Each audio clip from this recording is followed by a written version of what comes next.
Hi, this is Dayna with Novels Live TV, and I'm sitting here with David Morrell, and it's such a privilege, I gotta tell you. I mean, I'm like, hello. Well, thank and I you. have one word, Rambo. Rambo. Don't do it, Rambo. Don't do it? We were in a restaurant last night, Gail Lynn's and I, and the waitress came over and said, "We know who you are." And I said, "Who do you think I am?" "We know who you are." And they know who you are too.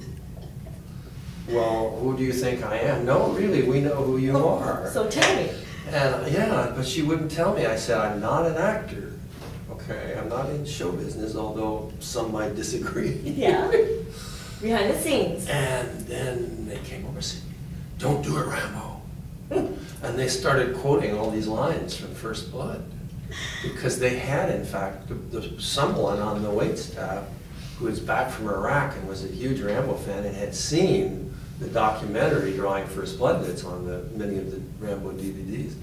And now he's over, and then the other waiter came, and then the manager came, and then the food came. Plate after plate of free food. Oh, it's good to be Oh, here. it was wonderful. And it was just so much fun I don't know how they would recognize. I don't get it at all, but anyhow. Well, there's a first time for everything. There is, and isn't it about time? I wish my wife had been there, because then she could see the Oh, she's awe not and gonna majesty with which I should be treated. Well, you certainly should. And so, do you stay in touch with, like, Sly? With my wife? Yeah. Well, your wife, see her that's often, good. Yeah. With Sly. Sylvester and I are not friends in the sense that I've never had dinner with him. Mm-hmm. I've had many, many conversations with him, and every 2 or 3 years he will phone and we will have a conversation of about an hour. Usually it's around, he says, "We're thinking of making another Rambo movie. I wanted to run see how you felt about what we were doing." And the most recent movie, which is called Rambo, there's a funny thing about this, because the first movie is called First Blood, but for some reason people call it Rambo. And this can only lead to confusion, because the last movie is called Rambo.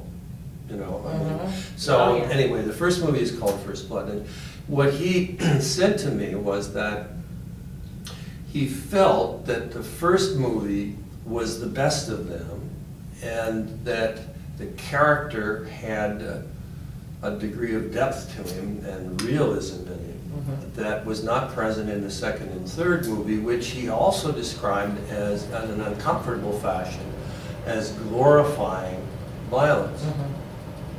And what he wanted to do, he said, in the fourth one, was a film that, in effect, was his idea of a Sam Peckinpah film, in which the violence would be so graphic that we would recognize the self-hatred that the character has. This is the key to Rambo, that he hates himself. He discovered he did one thing well, and that is to kill him. And he hates him, so that at all costs he's trying to repress it. And the films, and in part the novel, show that repression until it comes out. And he said, "What I'm going to do is the character that you wrote, not even in the film, but the character from your novel," which I was shocked by, that they would be going back to that far into the mythology to get back to the root. And the character, the film, at the beginning and the end, I think, works very well. The middle, it is like a big gap. There's something missing.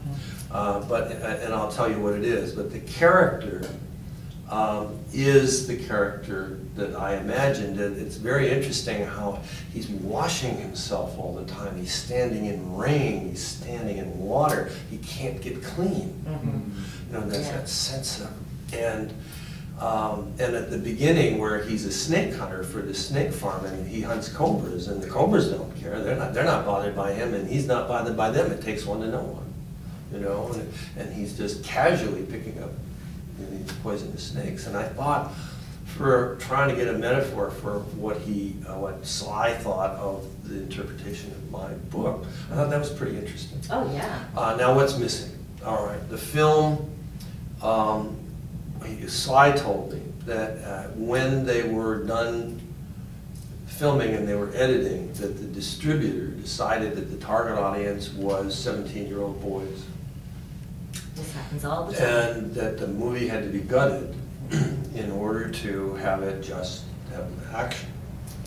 And I knew something was missing. And as it happens, in a week or two, sometime in July, a extended cut DVD of Rambo, the fourth film, is being released with 13 more minutes. Oh, good. And I gathered from what Sly was telling me, it's all dialogue. And it's the stuff that was meant to express the emotions and what have you. And one of the things I liked about the film, he's hardly ever called Rambo in the film. He's called the boatman, because that's what he does. He runs a boat and he gets things and delivers things, and he's called the boatman. And I naturally, as a former professor, think of Charon and the river Styx. That's what I was thinking. And going to hell and all of that. And in another interview, an interview I read that Sly gave, he was thinking the same thing. And he's a smart man. I've heard that. That he's not so much book educated, although he has that, but he thinks in metaphors and ways in which you can try to make something perhaps deeper. Well, the problem with that fourth movie is that it didn't have a chance. But so I'm kind of curious to see what this extended cut is going to look like. And it interested me that by contract, I have a credit card at the beginning of all Rambo films that says based upon and gives my name. And what wasn't contractual was at the end of the film, when the so-called credit crawl begins, when the names begin going this way, you see almost immediately, based upon the novel First Blood by David Morrell. Now, that was not contractual. Didn't need to be done. It's very odd for the writer to get the source material to get 2 credits. And I just assumed this dated back to the conversation that he and I had, in which he said they were trying to get back to the root character. And a 5th movie has been talked about for many, many times, and I've seen some of the material for it, and I was not happy with what I was seeing. It was. Yeah, that was my next question. Is it hard for you when you have this character so played out in your mind and so developed on paper and whatever, and then to see it on the big screen not exactly the way you want it? Well, the first one, the movie's the same plot, except Rambo dies in the novel and does not die in the movie. It's the same plot. It's drastically reimagined and reinterpreted. My character is self-loathing and angry. In the film, he is a victim. Right.